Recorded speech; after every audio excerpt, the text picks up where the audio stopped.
मोअज़्ज़िज़ नाज़रीन, अस्सलाम वालेकुम वरहमतुल्लाहि वबरकातुहू। उम्मीद है आप तमाम दोस्त खैरियत से होंगे और अपने घरों में खुशनुमा होंगे। मौजू शुरू करने से पहले आप तमाम दोस्तों से मेरी गुजारिश है कि आप हमारे चैनल को सब्सक्राइब करें और साथ बेल आइकन के बटन को दबाएं ताकि आने वाली हर नई वीडियो आप तक बर वक्त पहुँचती रहे। आज का मेरा मुख्तसर और बहुत कीमती जो मौजू है, एक दोस्त ने सवाल किया, हकीम साहब गर्मी शुरू है, बहुत ज़्यादा गर्मी है, कोई शरबत का फार्मूला बताएं।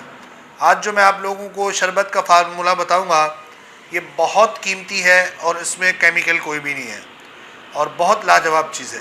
सबसे पहले आपने 2 किलो चीनी लेनी है और उसके बाद आपने माल्टे का जूस लेना है, वो 2 कप और 4 कप पानी।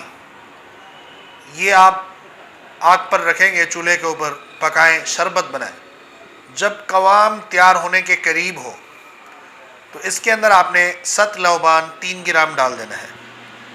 वो इसलिए डलवा रहे हैं कि आप तमाम दोस्त जानते हैं कि जाला वगैरह बिल्कुल शरबत को ना लगे, शरबत आपकी ख़राब ना हो। अगर आपका कवाम कच्चा भी रह जाए तो फिर भी कुछ दिन चल जाएगी। सबसे पहले जब इसको पका लें, जब आपको पता हो कि अब कवाम तैयार होने वाला है, उससे 1 से 2 मिनट पहले इसमें फैंटा वाला रंग शामिल कर दें। वो आपने आधा चमचा इसमें डाल देना है और इसको मज़ीद पकाना है।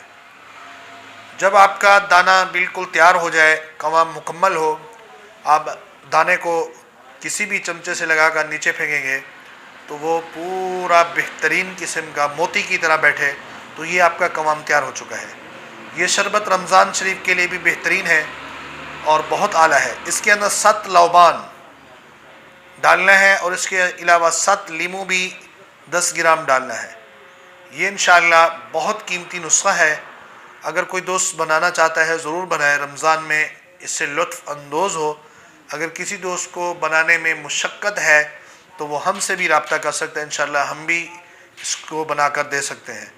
और अगर कोई दोस्त रहनुमाई लेने के लिए हमें फ़ोन करने के बजाय व्हाट्सएप पर रब्ता करें तो इंशाअल्लाह हम उसकी भी रहनुमाई फरमाएँगे। जज़ाकल्लाह। अस्सलामु अलैकुम।